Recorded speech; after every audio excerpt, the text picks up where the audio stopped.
श्री गणेशाय नमः। श्री सरस्वत्यै नमः। श्री गुरुचरणकमलेभ्यो नमः। येयं सदा परिभवघ्नमभीष्टदोहम् तीर्थास्पदं शिवविरिञ्चिनुतं शरण्यं भृत्यार्तिहं प्रणतपालभवाब्धिपोतं वन्दे महापुरुषुते चरणारविन्दं वंशी विभूषितकरा नवनीरुदाभा पीताम्बरा दरुणबिम्बफलाधरुष्ठा पूर्णेन्दुसुन्दरमुखा दरुबिम्बुनेत्रा कृष्णात् परं किमपि तत्त्वमहं न जाने। नारायणं नमस्कृत्य नरं चैव नरोत्तमं देवीं सरस्वतीं व्यासं ततो जयमुदीरये।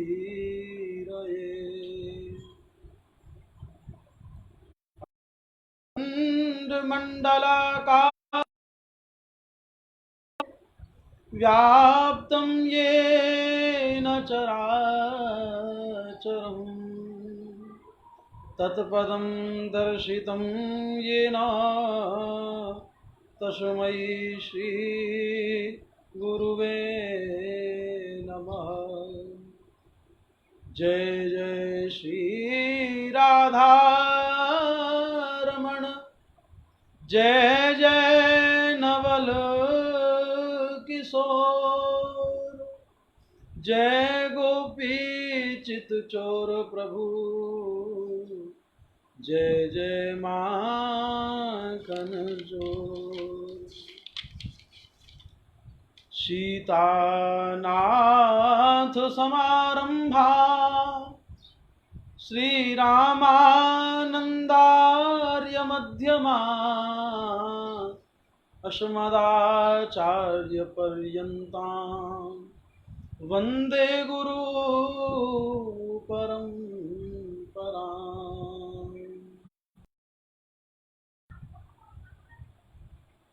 बोलो गुरुदेव भगवान की जय। बांके बिहारी लाल की जय। राधा रानी सरकार की जय।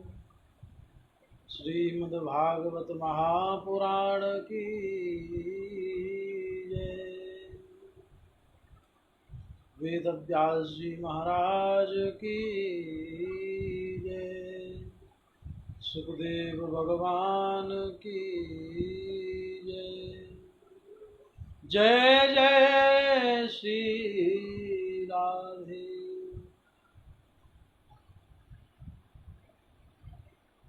आज श्रीमद् भागवत सप्ताह ज्ञान यज्ञ के तृतीय दिवस में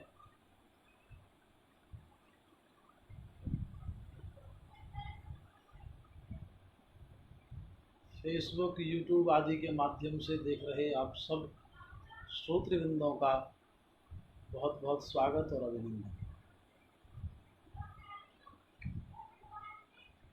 इस कोरोना काल में और लॉकडाउन के इस भीषण समय में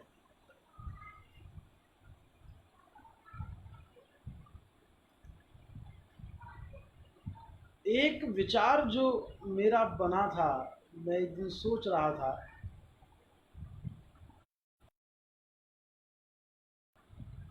कि हमारा जो ब्रज क्षेत्र है,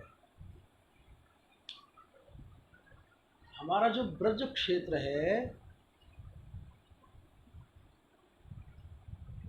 इसमें अभी तक कोरोना से पीड़ित कोई भी व्यक्ति नहीं है। अर्थात ऐसे लोग जो मूल ब्रज के रहने वाले हैं और जो ब्रज में इस समय रह रहे हैं, वो लोग अभी तक कोई भी इस महामारी से पीड़ित नहीं है। ये बड़ी प्रसन्नता की बात है हम ब्रजवासियों के लिए।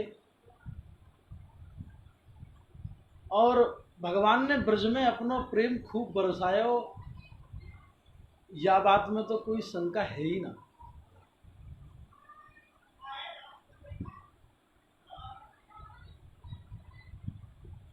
भगवान ने ब्रज में अपनो जितना प्रेम बरसाया ना, उतना कहीं ना बरसाया हमारा। द्वारिका गए तो द्वारिका में राजा बन के रहे, वहां पे खूब धन धान्य आदि वर्धन हुआ। और आज आप गुजरात देखो, बहुत संपन्न एक राज्य है गुजरात। क्यों? भगवान वहां राजा बन के रहे थे। पर महाराज हमारे यहाँ तो भगवान हमारा सखा बन के रहो और खूब प्रेम बरसायो।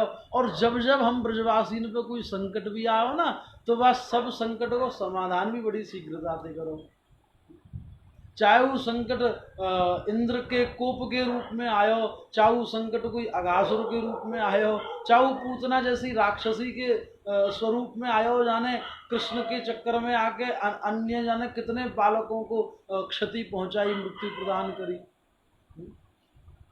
चाहे वो तृणावर्त के रूप में महाराज संकट आयो, तृणावर्त के रूप में भी संकट खूब आयो के कंस ने भेजो मारवे के कन्हैया को वहां जो ब्रज में मेरा शत्रु है, तुम जाकर के उसका संहार करके आओ। पर क्योंकि तृणावर्त जब आयो तो सीधो थोड़ी ना कन्हैया के पास ही चलो आयो।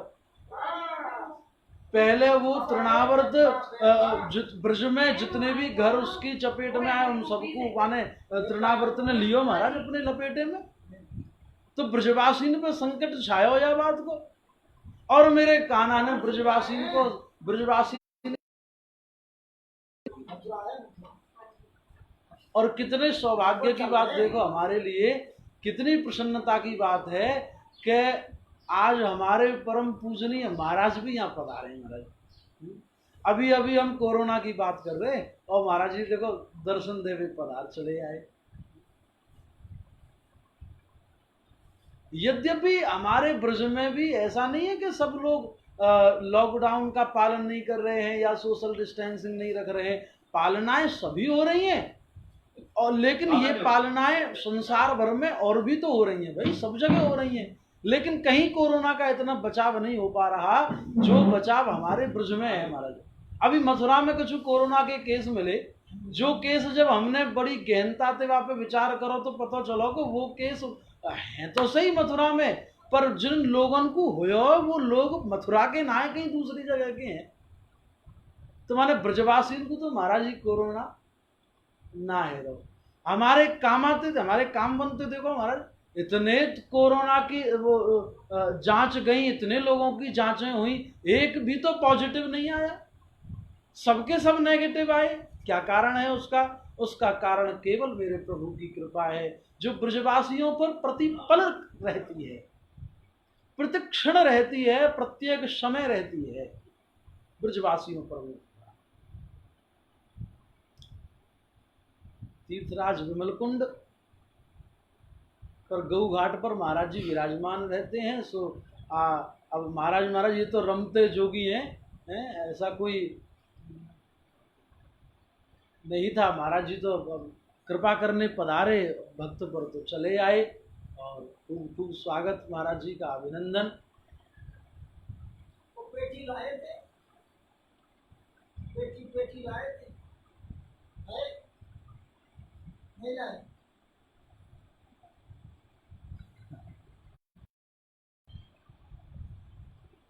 संवत का आरंभ हमारा जो इसका हुआ था, वो महाराज जी की कृपा से ही हुआ था।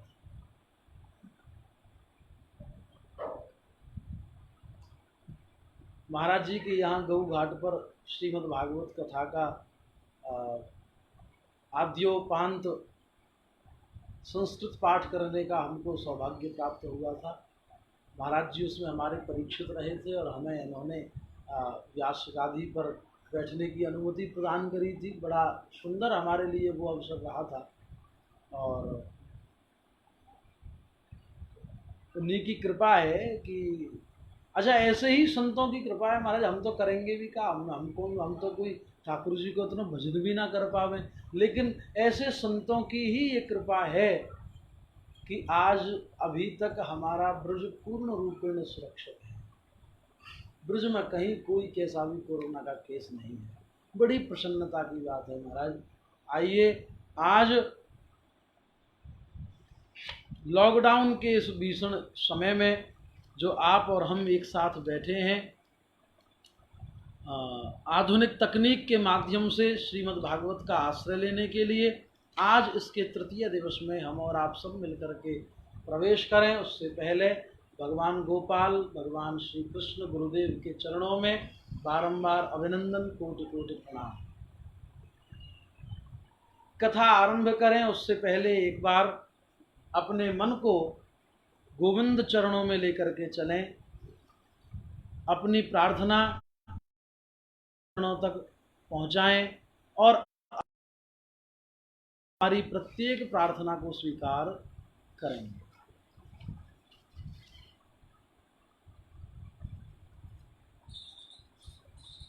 अपने मन क्रम वचन को शुद्ध करने हेतु आइए भगवान गोपाल की शरणागति प्राप्त करें। सीताराम सीताराम सीताराम कहिए, जाहि विधि राखे राम ताहि विधि रहिए।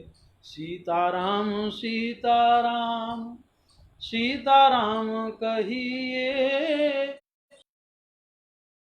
राखे राम ताहि विधि रहिए। मुख में हो राम नाम, राम सेवा हाथ में। मुख में हो राम नाम, राम सेवा हाथ में। तू नहीं अकेला प्राणी, राम तेरे साथ में। विधि का विधान जान, विधि का विधान जान। हानि लाभ सही ये, जाहि विधि राखे राम ताहि विधि रहिए। सीताराम सीताराम सीताराम कहिए, जाहि विधि राखे राम ताहि विधि रहिए। किया अभिमान तो फिर मान नहीं पाएगा, किया अभिमान तो फिर मान नहीं पाएगा। होगा प्यार वही जो श्री राम जी को भाएगा। होगा प्यार वही जो श्री राम जी को भाएगा। फल आशा त्याग, फल आशा त्याग शुभ कर्म करते रही। जाहि विधि राखे राम ताहि विधि रहिए। सीताराम सीताराम सीताराम कहिए, जाहि विधि राखे राम ताहि विधि रहिए। जिंदगी की डोर सौंप हाथ दीनानाथ के। जिंदगी की डोर सौंप हाथ दीनानाथ के। महलों में राखे चाहे झोंपड़ी में वास दे। महलों में राखे चाहे झोंपड़ी में वास दे। धन्यवाद निर्विवाद, धन्यवाद निर्विवाद। राम राम कहिए, जाहि विधि राखे राम ताहि विधि रहिए। सीताराम सीताराम सीताराम कहिए, जाहि विधि राखे राम ताहि विधि रहिए। आशा एक राम दूजी छोड़ दे, नाता एक राम जी से दूजा नाता तोड़ दे। आशा एक राम जी से दूजी आशा छोड़ दे, नाता एक राम जी से दूजा नाता तोड़ दे। साधु संग राम रंग, साधु संग राम रंग, अंग अंग रहिए। काम रस त्याग राम रस पगिए, काम रस त्याग प्यारे राम रस पगिए।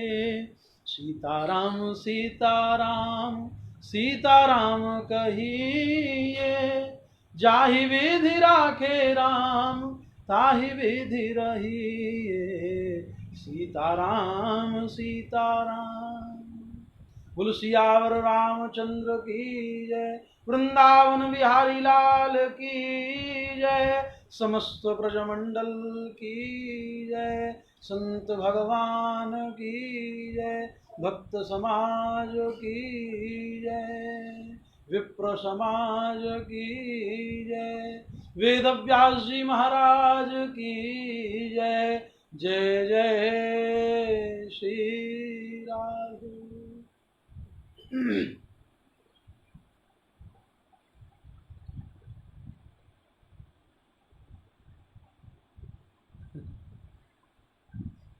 दीपक शर्मा जी, ये कथा संगीत में नहीं है, क्योंकि लॉकडाउन का समय है, आपको पता ही है, और सोशल डिस्टेंसिंग रहनी बहुत ज़रूरी है, उसमें संभवतः बन नहीं पाती।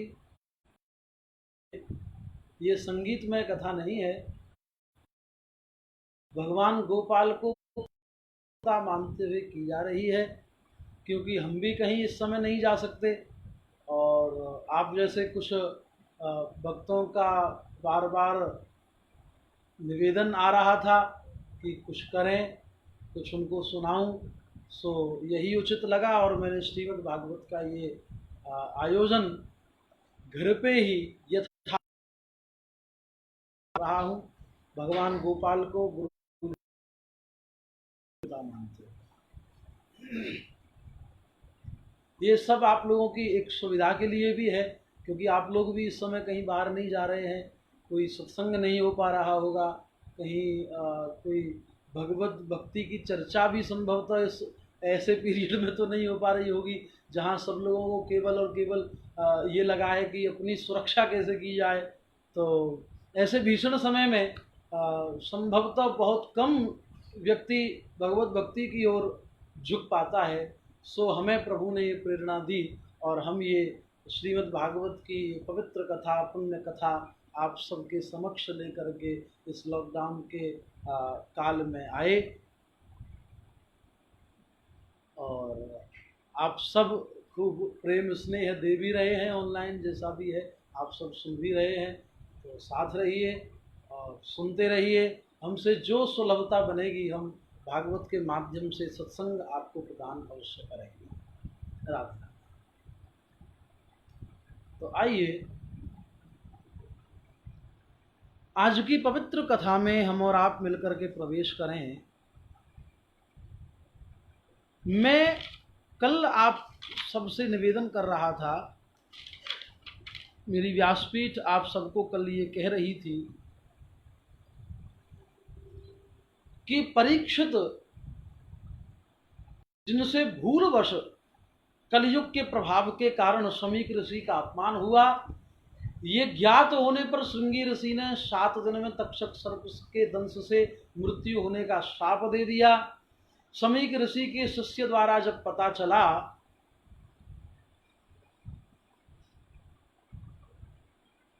शमीक ऋषि के शिष्य द्वारा जब महाराज परीक्षित को बोध हुआ इस विषय का, तो बड़ी आत्मग्लानि हुई, और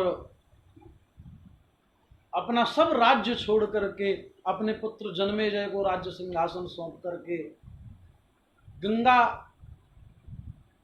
के द्वार पर चले गए, गंगा के समीप चले गए। अब आप जरा इस विषय पर विचार करिए एक बार कि कौरव पांडवों के भीषण महाभारत युद्ध के बाद विजयश्री पांडवों को प्राप्त हुई। मेरे प्रभु श्री कृष्ण की कृपा से परीक्षित को पृथ्वी का एक क्षत्र राज्य प्राप्त हुआ। परीक्षित पृथ्वी का एक मात्र सम्राट था, उस समय चक्रवर्ती सम्राट था, और परीक्षित को एक ऋषि बालक ने श्राप दे दिया। यदि परीक्षित चाहता उस श्राप से कैसे बचा जाए, इस भीषण दंड से कैसे बचा जाए और अपनी मुक्ति का साधन क्या किया जाए, 7 दिवसों में इसके लिए वो भारतवर्ष के तमाम संतों को एक आवाहन पर अपनी राज्यसभा में उपस्थित कर सकता था। हाँ, कर सकता था महाराज जी। परीक्षित एक ऐसा धर्मज्ञ राजा भी था, एक ऐसा सेवाभावी राजा भी था कि जिसके लिए कोई भी महात्मा मना नहीं करता। संतों था कि यदि किसी संत को पता चलता कि महाराज परीक्षित कष्ट में है तो वो भाग दौड़ करके संत चले जाते कि महाराज के संकट का समाधान कैसे किया जाए। लेकिन क्योंकि परीक्षित पांडवों का वंशज है, मेरे श्री बाल गोपाल का, श्री कृष्ण का कृपा पात्र भक्त है, वो धर्मज्ञ है, वो ये जानता है कि यदि बहुत अधिक प्यास लगी हो को अपने घर बुलाने की चेष्टा नहीं की जाती, अपितु अपने पैरों से चलकर कुएं के पास जाया जाता है। संतों को घर बुला करके सत्संग नहीं किया जाता। अब संत कृपा करने पधारे तो वो एक सौभाग्य की बात, लेकिन संतों को आप कह करके घर बुलवा करके सत्संग करें ये उचित नहीं है। संतों के सानिध्य में जाकर के आपको सत्संग मिले, ये उनका कृपा प्रसाद है। परीक्षित जानता है कि गुरु को बुलाया नहीं जाता, गुरु को आदेश नहीं भेजा जाता कि आओ और हमें बचाओ। गुरु की कृपा प्राप्त करने के लिए गुरु चरणों में समर्पित होना पड़ता है। भगवत कृपा प्राप्त करने के लिए संत चरणों में समर्पण दिखाना होता है, ये जानता है परीक्षित। इसलिए आज सर्वशक्तिमान होते हुए भी, पृथ्वी का चक्रवर्ती सम्राट होने के बाद भी परीक्षित ने संतों को बुलावा नहीं भेजा, अपितु हृदय में वैराग्य जागृत हुआ, अपनी आत्मग्लानि हुई कि मेरे पूर्वज पांडव, मेरे पिता अभिमन्यु, जिन्होंने सदैव संत सेवा करी, सदैव भगवत सेवा करी, विप्र सेवा करी, वेद सेवा करी, उनका वंशज मैं, मुझसे ये जघन्य अपराध हुआ कि मैंने एक संत का अपमान कर दिया। इतनी ग्लानि से उनका मन भर गया और बस अब राज्य छोड़ करके चले गए गंगा किनारे अपनी मुक्ति का साधन खोजने के लिए। गंगा तट पर जैसे ही परीक्षित महाराज पहुंचे, अनेक ऋषि महात्मा विद्वान वहां विराजमान हैं। अत्र वसिष्ठश्च वनः शरद्वा नरिष्ट नेमिर भृगुरंगिराश्च पराशरो गाधिसुतोऽथ राम उतथ्य इंद्र प्रमदेद्मवाहौ। अत्रि, वशिष्ठ, च्यवन, भृगु, अंगिरा, पराशर आदि आदि अनेक ऋषि मुनि सब वहां विराजमान हैं। गौतम ऋषि आदि अनेक वहां महात्मा संत विराजमान हैं। और परीक्षित सबसे मानस्य क्यों कर्तव्यम, जो व्यक्ति 7 दिन में मरने वाला वो अपनी मुक्ति का उपाय किस तरह प्रशस्त करे, महाराज ये हमें बताइए। सब अपनी अपनी बुद्धि लगा रहे हैं। कोई कह रहा परीक्षित भगवान का कीर्तन ही बचाएगा, बस कीर्तन कर लो। किसी ने कहा परीक्षित के निमित्त गजेंद्र मोक्ष का पाठ किया जाए। किसी ने कहा परीक्षित के लिए महामृत्युंजय का अनुष्ठान किया जाए साप्ताहिक। कोई कह रहा है परीक्षित के लिए कोई यज्ञ करो बहुत बड़ा, जिससे परीक्षित को मुक्ति मिले। भाई भारत के राजा हैं, धर्मज्ञ राजा हैं, धर्मनिष्ठ राजा हैं, इनके लिए कुछ करो। लेकिन किसी के पास भी ये नहीं था कि इति शुद्धम, कि बस इतना ही करना है, ऐसा कर लो इससे ही हो ही जाएगा। किसी के पास एकमात्र ये उपाय नहीं था कि ऐसा करने से परीक्षित तुम्हारी मुक्ति हो जाएगी। सब विचार विमर्श कर ही रहे थे, इतने में ही मेरे प्रभु स्वयं पधारे महाराज। भागवत कहती है, उल्लेख, तत्राभवद भगवान व्यासपुत्रो, तत्राभवद भगवान व्यासपुत्रो, यदृच्छया गामटमानो नपेक्ष, अलक्ष्यलिंगो निजलाभ तुष्टो, अलक्ष्यलिंगो निजलाभ तुष्टो, वृतश्च बालैरवधूतवेषः।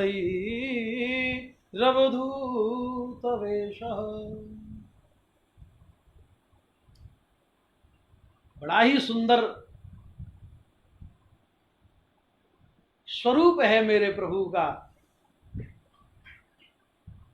भगवान सुखदेव वहां पधारे।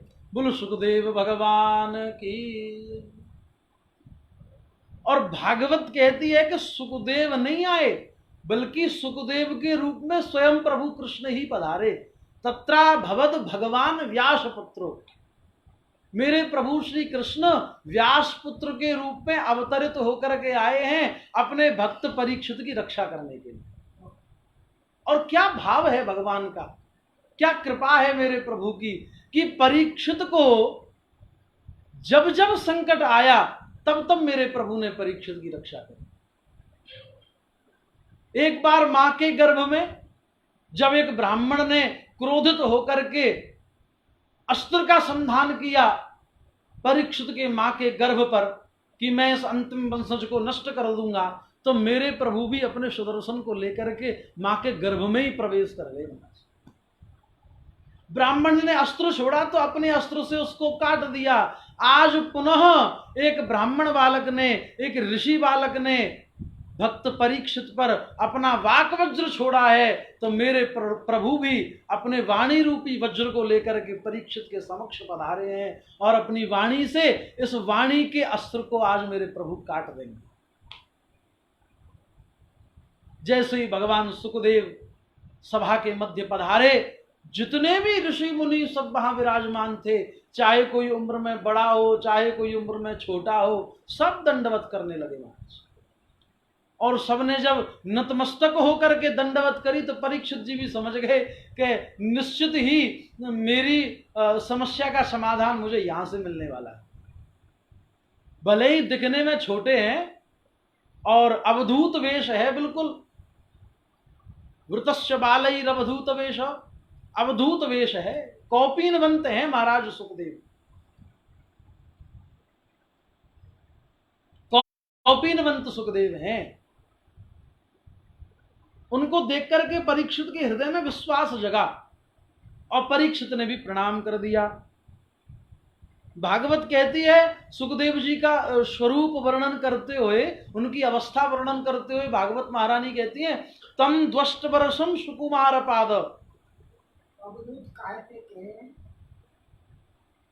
महाराज जी, अवधूत का मतलब जो केवल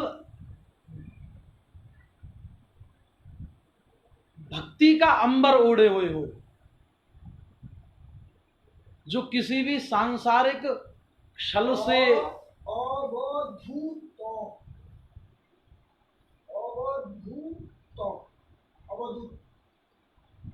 आशा पाशो विनिर्मुक्तो, आशा रूपी आश से विनिर्मुक्त है। वाह। आदि मध्यांतो निर्मलम आनंदम वर्तते नित्यम ओकार तो शोच। जय हो जय। ओ बोले और ओकार का व्याख्या हो गया और बोकार का व्याख्या वाक्य जी। बोले वासना वर्जितम जनो जी। कर्तव्यं च निरामय वर्तमानेषु वर्तेत बोकारथ लक्षण। जय हो जय। यानी अब हो गई धू धूली दूसरा गात्राणी धू तो चित्त निरामय नहीं अंदर। हाँ जी। गात्र भी है धूली दूसरा गात्राणी धू तो चित्त निरामय धारणा ध्यान निष्ठ धूकारो लक्षण। जो ध्यान धारणा और ध्यान की पराकाष्ठा पर हो वो धकार है। और तत्व चिंता धृता जनो तत्व के चिंतन में सदैव डूबे रहने वाला। तत्व चिंता धृता जनो चिंता चेष्टा विवर्जित। वाह। तमोहंकार निर्मुक्त वाह। तकारो लक्षण। ये तो है बाद में अवधूतम। कितनी सुंदर व्याख्या महाराज जी ने अवधूत की करी है कि अवधूत अकार वकार धकार और तकार। अच्छा, ये कृपा संतों से ही मिल सकती है महाराज। हमें इतना समय हो गया कथा करते करते, लेकिन कुछ चीजें ऐसी जो संतों से ही प्राप्त होती हैं। अकार का मतलब है जो आशा तृष्णा से रहित हो। वकार का अर्थ है जो किसी भी प्रकार के सांसारिक विषय वासनाओं से मुक्त हो। धकार का अर्थ है जो ध्यान और धारणा की सर्वोच्च श्रेणी को प्राप्त कर गया हो। और तकार का मतलब है जिसको ध्यान धारणा से भगवान के परम तत्व की ठीक ठीक जानकारी हो गई हो, ठीक ठीक ज्ञान हो गया। कितना कितना सुंदर अर्थ है अवधूत शब्द का। सांसारिक दृष्टि में हम अवधूत उसको कहते हैं जो नंग धड़ंग डोल रहा हो महाराज, है, तन पर वस्त्र ही नहीं है। लेकिन क्या अर्थ, वैदिक अर्थ कितना सुंदर है अवधूत का। आशा तृष्णा से रहित, विषय वासनाओं से रहित, ध्यान धारणा की चोटी पर विराजमान भगवान के तत्व को जान लिया हो जिसने, उसे अवधूत कहते हैं। और सत्य है साहब, महाराज सुखदेव में, मेरे प्रभु सुखदेव में ये चारों ही गुण विद्यमान है। अब चूंकि कथा आ गई तो थोड़ा सा प्रसंग आपको सुना दूं कि जिस समय भगवान सुखदेव ने माता विटिका के गर्भ से जन्म लिया, 12 वर्ष के बाद जब गर्भ से निकले और घर छोड़ करके जा रहे थे वन की ओर, व्यास जी पीछे पीछे दौड़ रहे हैं, हे पुत्र तुम रुको, हे पुत्र तुम रुको। और सुखदेव जी आगे आगे जा रहे हैं, व्यास जी पीछे पीछे जा रहे हैं। रास्ते में एक तालाब था जल से भरा हुआ, उसमें कुछ युवतियां स्नान कर रही थी। सुखदेव जी भी उसी रास्ते से गए थे तो पीछे पीछे व्यास जी भी आ रहे थे, हे पुत्र करते। जैसे ही व्यास जी को आते हुए उन युवतियों ने देखा तो अपने अंग को, अपने अपने देह को वस्त्रों से ढक लिया, व्यास जी से शर्म करके, व्यास जी से लज्जा करके। तो एक बार तो निकल गए, वापस में जब व्यास जी लौट करके आ रहे थे तो रहा नहीं गया, पूछ बैठे कि देवियों, मेरे एक बात समझ में नहीं आ रही है कि अभी अभी मेरा पुत्र 12 वर्ष का, मेरा किशोर पुत्र अभी अभी यहां से निकल करके गया है और उसको देख करके तुमने अपने अंगों को नहीं ढका, मुझे देख करके तुमको इतनी लज्जा क्यों आई, जबकि मैं तो महाराज तुम्हारे कोई दादा के बराबर को हूं। है, सफेद दाढ़ी मूछ मेरे आ गए, सफेद बाल आ गए, मुझे देख करके तुम्हें लज्जा क्यों हुई। और कितनी सुंदर बात उन युवतियों ने वेद व्यास जी को कही। कथा समझने में इतनी कठिनाई वस्तु है हर एक आदमी की प्रभु कृपा देना। एक कथा आयो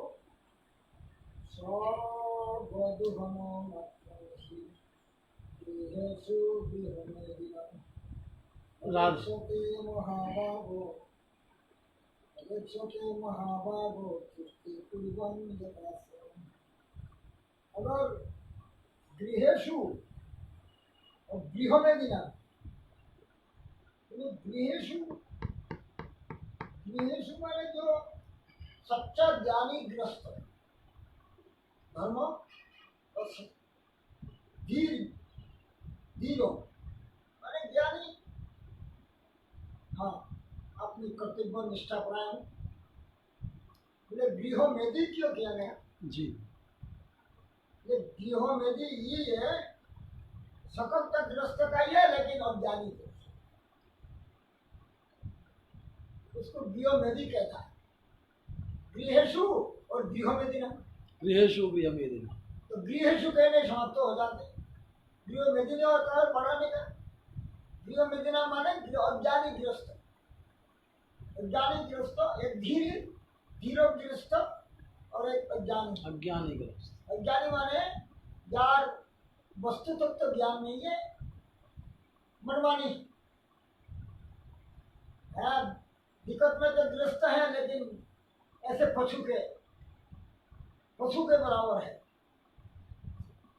और गृहेषु गृहस्थ केवल बनने से गृहस्थ गृहमेदी हो जाएगी, ये बात नहीं जी। गृहस्थ में अच्छी ऋषि मुनि जी अपने नियम पालन करके बताया। जी महाराज, हाँ, आइए कथा की ओर, अपेक्षते महामानो आइए कथा की ओर चलें। तो मैं कह रहा था कि जब व्यास जी महाराज लौट करके आए और युवतियों से पूछा कि अभी मेरा पुत्र यहाँ से लौट कर गया, तब आपने अपनी देह को नहीं ढका और अब आप मुझे देख करके अपने अंगों को ढक रहे हैं, जबकि मैं तो आपसे उम्र में बहुत ज़्यादा हूँ, आपके दादा की समकक्ष मेरी उम्र होगी, तो मुझे देख करके ये लज्जा क्यों, मेरे पुत्र को देख करके क्यों नहीं। तो युवतियों ने इतनी सुंदर बात कही कि महाराज आप अपने जिस पुत्र के विषय में कह रहे हैं, क्या आप ये नहीं जानते कि आपका पुत्र किसी भी विषय वासना से, स्त्री पुरुष के अंतर से बहुत अलग है। उसको स्त्री पुरुष का अंतर ही नहीं पता, वो ये सांसारिक विषयों के विषय में जानता ही नहीं है, उसको इस विषय में कोई ज्ञान नहीं है महाराज। और जिसको ज्ञान नहीं है, जिसकी बुद्धि बालवत है, उससे कैसी लज्जा करवा। ऐसे हैं भगवान सुखदेव। तो आज जब सुखदेव जी सभा के मध्य में पधारे और भागवत जब उनकी अवस्था को वर्णन करते हुए कहती है, तो तम द्वष्ट वर्षम सुकुमार पादम, जिस समय सुखदेव जी पधारे हैं उस सभा में, उस समय उनकी उम्र जो है तम द्वष्ट वर्षम, द्वि और अष्ट, 8 दूनी 16 वर्ष के हैं सुखदेव जी। तो किसी ने एक प्रश्न किया कि महाराज 16 साल के तो यही कहते थे तम 16 वर्षम, 16 साल क्यों नहीं, द्वष्ट वर्षम क्यों कहा। तो द्वष्ट वर्षम कहने कि द्वि माने 2, अष्ट माने 8, यानी कि 8 वर्ष तक के बालक में किसी भी प्रकार का कोई विकार नहीं होता, किसी भी प्रकार के विषय से वो परे होता है। इसलिए 2 और 8 कहे कि दोनों को गुणित किया जाए, माने 2 और 8 वर्ष का ये बालक है जिसके अंदर कोई विषय वासना नहीं है, जो प्रत्येक सांसारिक गुण और अवगुणों से दूर है, इसलिए दुष्ट वर्षम कहा। ऐसे सुखदेव भगवान के चरणों में हम और आप सब मिलकर के प्रणाम करें। बोलो सुखदेव भगवान की जय।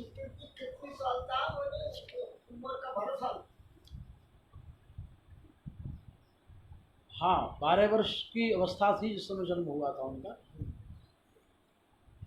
और अब परीक्षित जी एक प्रश्न करते हैं सुखदेव भगवान से। जैसे ही विराजमान हुए सुखदेव प्रभु, तो दंडवत प्रणाम करी और पूछ लिया कि महाराज अतः पृच्छामि संसिद्धिं योगिनां परमं गुरुं पुरुषस्येह कार्यं म्रियमाणस्य सर्वथा। लेके चल दिया था में निकाल के नहीं, उनकी जुनून संस्कार नहीं हुआ, कुछ नहीं अपने आप। तो परीक्षित जी प्रश्न कर देते हैं कि महाराज अतः पृच्छामि संसिद्धिं योगिनां परमं गुरुम, हे योगियों के परम गुरु, आपको मेरा प्रणाम है। मैं आपसे एक सिद्धिदायक प्रश्न पूछना चाहता हूं, वो ये है कि पुरुषस्य हेत कार्यम, कोई ऐसा कार्य मुझको कहिए जिसको वो पुरुष करे जो म्रियमाणस्य, जो अतिशीघ्र जिसकी मृत्यु होने वाली हो, ऐसा व्यक्ति अपनी मुक्ति के साधन के लिए क्या करे, अपनी मुक्ति को प्रशस्त करने के लिए वैसा व्यक्ति क्या करे, मैं ये जानना चाहता हूँ महाराज, मेरी इस शंका का आप समाधान कर दीजिए। और सुखदेव प्रभु कहते हैं द्वितीय स्कंद के आरंभ में ही सुखदेव प्रभु कहते हैं वरीयानेश ते कृष्ण कृतो लोकहितं नृप आत्मवित् सम्मतः पुंसां श्रोतव्यादिषु यः परः। वरीयानेश ते प्रश्न, हे महाराज परीक्षित, आपका ये प्रश्न बड़ा सुंदर है। वरीयानेश, भगवतमय प्रश्न है आपका। अच्छा जरा समझिए कि ऐसा जिस समय सुखदेव जी ने बोला, महाराज जिस समय सुखदेव जी बोले तो सबसे पहले वकार निकला, वरीयानेश ते प्रश्न।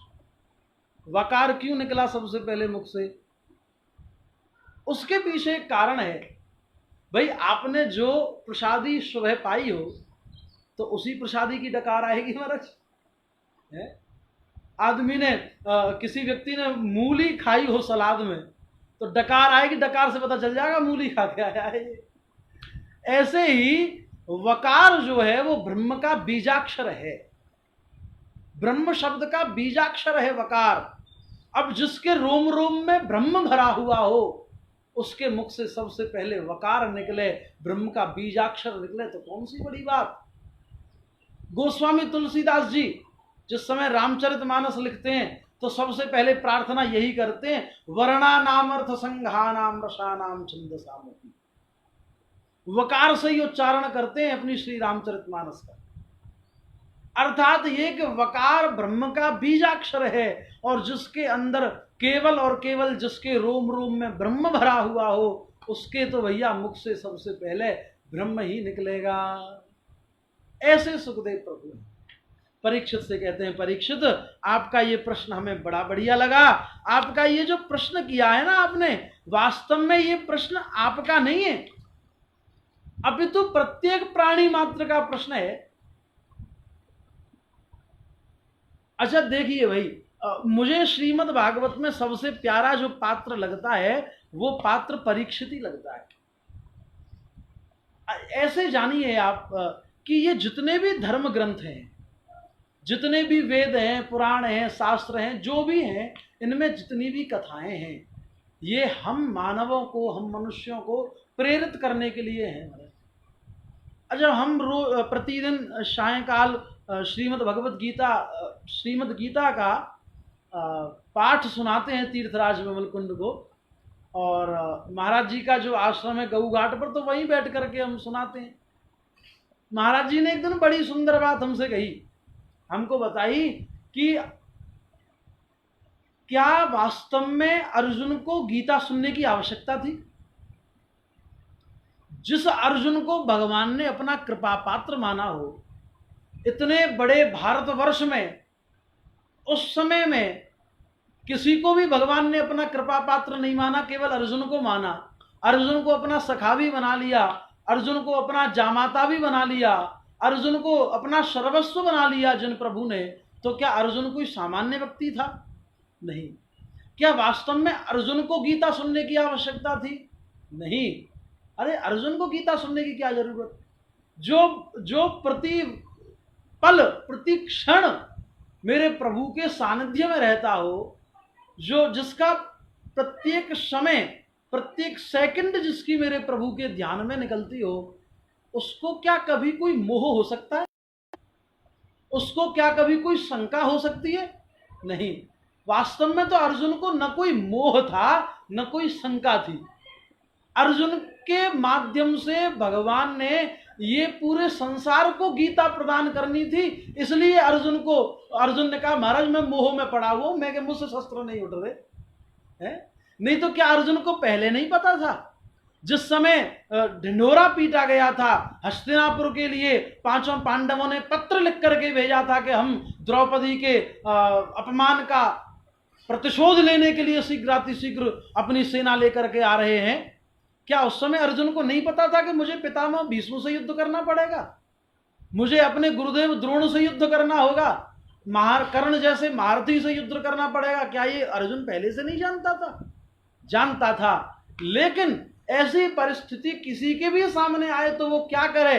अर्जुन ने भगवान से कहा प्रभु मुझे तो मोह हो गया, मुझे कृपा करके आप उस मोह से दूर करो, मैं नहीं चला सकता इन पर शस्त्र बिल्कुल भी।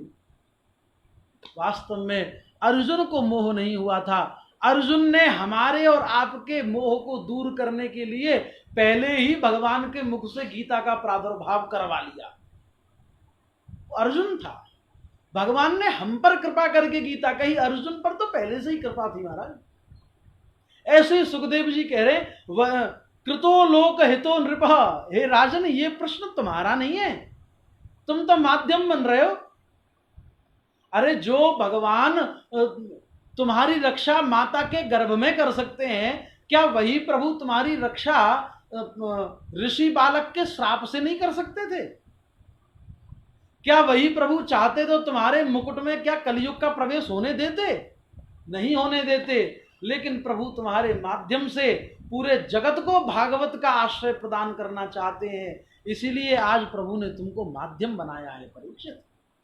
वास्तव में तो ये प्रश्न तुम्हारा नहीं है, ये तो संसार के हित का प्रश्न है। तुम तो मरी जाएंगे, मरी जाएंगे, मरी जाए, ये पशु बुद्धि है तुम्हारे पास। ये पशु बुद्धि है, ठीक बात है। ये जो हाँ बिल्कुल बिल्कुल। सुखदेव जी कहते हैं परीक्षित क्यों चिंता कर रहे हो? अरे मैं तुमसे यदि ये कहूं कि आपको चिंता करने की बिल्कुल भी आवश्यकता नहीं, खट्वांगो नाम राजर्षि ज्ञात्वे यत्तामिहायुषः मुहूर्तात् सर्वमुत्सृज्य गतवान भयं हरिं। अरे परीक्षित, खट्वांग राजा हुए थे एक भारतवर्ष में, जिन्होंने मात्र 2 घड़ी में अपनी मुक्ति को प्राप्त कर लिया था। तो तुम्हारे पास तो 7 दिन है परीक्षित, 45 मिनट में केवल 2 घड़ी में उन्होंने अपनी मुक्ति का साधन प्रशस्त कर लिया था। जी, तो तुम्हारे पास तो फिर भी आज अभी 7 दिन शेष हैं परीक्षित, इसलिए आपको चिंता करने की आवश्यकता बिल्कुल भी नहीं है। परीक्षित तो ठीक, मैं समझ गया, आपके दर्शन मिल गए तो निश्चित ही मेरी चिंताएं सब दूर हो जाएंगी। फिर भी आप मुझ पर कृपा करिए। यदि आपने कह ही दिया है कि मेरे माध्यम से संसार का कल्याण होने वाला है, तो मेरे लिए ना सही, कम से कम संसार के लिए तो कहिए कि सांसारिक लोग क्या करें। और सुखदेव जी कहते हैं सुनो परीक्षित ध्यान से, भगवत तत्व की प्राप्ति करने के लिए कुछ नियम आपको अपनाने पड़ेंगे। क्या नियम है? जितासनो जितश्वासो जितसंगो जितेन्द्रियः स्थूले भगवतो रूपे मनः संधारयेद्धिया। परीक्षित कुछ नियमों का पालन करना होगा। क्या नियम है महाराज? कि सबसे पहले तो तुम्हें अपने आसन को जीतना होगा। जितासनो, आसन जीतने का अर्थ क्या है भाई? आसन जीतने का अर्थ यही है कि एक बार जिस आसन में बैठ जाओ फिर उसी आसन में लगातार बैठे रहो। प्रायः आप जगत में देखिए, अगर कहीं सत्संग चल रहा है, कुछ लोगों को आप देखिए थोड़ी देर तो पालती मार के बैठेंगे, फिर थोड़ी देर ऐसे लगा लेते हैं हाथ को, फिर थोड़ी देर यूं कर लेते हैं महाराज, फिर थोड़ी देर ऐसे करते हैं, यानी वो एक आसन में नहीं बैठ पाते। और यही सबसे बड़ा कारण है कि वो भगवत तत्व को भी नहीं जान पाते।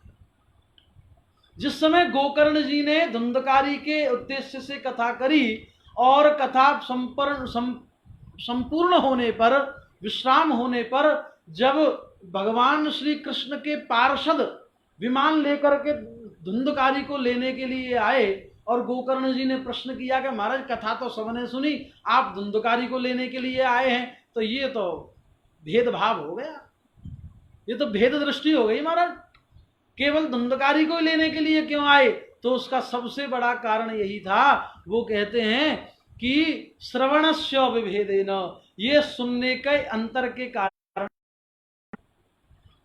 धुंधकारी इसी बांस में 7 दिन बैठा रहा, एक आसन में 7 दिन बैठा रहा, और नियमित रूप से कथा का मनन भी करता रहा, इसलिए धुंधकारी का उद्धार हो गया और सबका उद्धार अभी शेष है।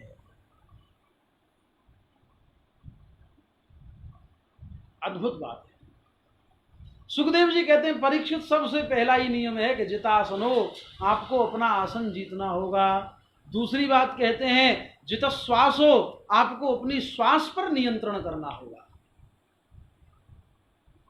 अनुलोम विलोम करिए, प्राणायाम करिए, कपालभाति करिए, भस्त्रिका करिए, अनेक योगासन हैं, उन्हें करके आपको अपनी श्वास पर नियंत्रण पाना होगा। ये नहीं कि 10 सीढ़ी चढ़े और फूई फू करने लग गए महाराज, सांस फूल गई। आपको अपनी श्वास पर नियंत्रण करना होगा। कीर्तन करने से प्राणायाम के अधिकार हो जाए जी, बिना प्राणायाम होता जी, कंठावर कीर्तन कर ले जी, जी, एक प्राणायाम हो जाए।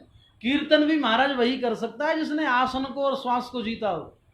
क्योंकि कीर्तन में भी जब आप जब ओम का उच्चारण करेंगे और किसी भी आप कीर्तन को करेंगे तो राग तो खींचना पड़ेगा ना, स्वर को तो खींचना पड़ेगा आपको। 4 बजे से 6 बजे तक कीर्तन करें। जय।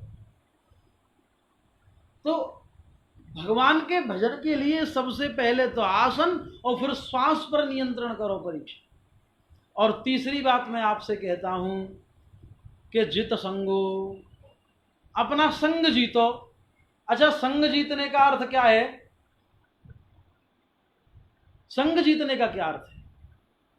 संग कहते हैं साथ को, यानी हमेशा सत्पुरुषों का संग करो, संतों का संग करो, अच्छे व्यक्ति का संग करो, जिसका संग करने से आपको कुछ लाभ हो। अनर्गल बातों में अपना समय व्यर्थ न दो। यदि संग करना है, यदि साथ करना है किसी का, तो संतों का करिए, सत्पुरुषों का करिए, ताकि आपको भगवत चर्चा सुनने को मिले, भगवत भक्ति आपको सुनने के लिए मिले। ऐसे लोगों का संग करिए, उसे कहते हैं जित संगो। और चौथी बात है जितेंद्रिय, अर्थात अपनी इंद्रियों पर विजय प्राप्त करो। सबसे बड़ी बात है कि इंद्रियों पर विजय प्राप्त कैसे की जाए।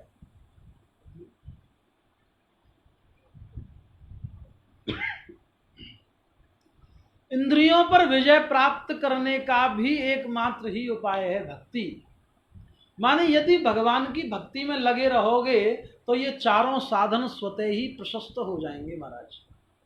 चारों साधन स्वतः ही प्रशस्त हो जाएंगे, चारों नियमों की पालना स्वतः ही हो जाएगी आपकी, यदि आप भगवत भक्ति करते रहेंगे तो।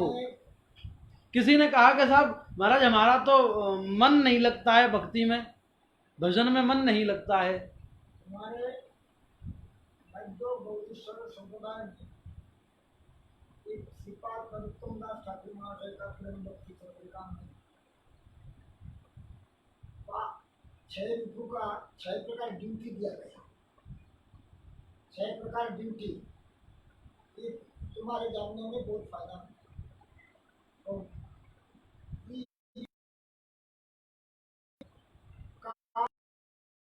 लोगों मोह मदो, काम के लिए कौन सी ड्यूटी दिया जाए? कृष्ण सेवा, ये काम का। आत्मेंद्रियों प्रीति इच्छा चैतन्य चरितामृत, आत्मेंद्रियों प्रीति इच्छा तारे को कहे काम, और कृष्णेंद्रियों प्रीति इच्छा धरे प्रेरणा। आत्मेंद्रिय जो ठाकुर जी को भूख ना लगा के खाए ले जी, तो काम, और प्रभु के भूख लगा हुआ निवेदित वस्तु प्रसाद प्राप्त करना